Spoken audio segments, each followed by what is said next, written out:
อ๋อค่ะเอามาด้วยค่ะนะปีลำดังได้ก่อยังฮะโลปีลำขมุนหยอกได้ก่อขมุนหายไรก้ามนะน้องเป้าแคปตินปั๊บเลยค่ะนะตัวเองเหมือนเจียงบนหยอกหนูหยอกแมวค่ะนะเอาขมุนว่างไว้ในวันเพื่อความเล็ดก็ยากกินได้เลยเมื่อในได้ปีลำเบาขึ้นค่ะนะโลมตั้นเจ็บใจนะเนาะได้เลยขมุนหมดละ2 อันนะคะนะนั่นมาแล้วเว้ยแกมดีๆนะไปเลยเราได้เงี้ยบัดเลยตาแหน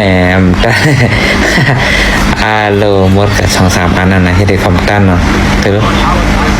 ตอนนั้นเด็กเปิดดีๆยื่งดีๆก็ไม่ได้เตือโลมันตั้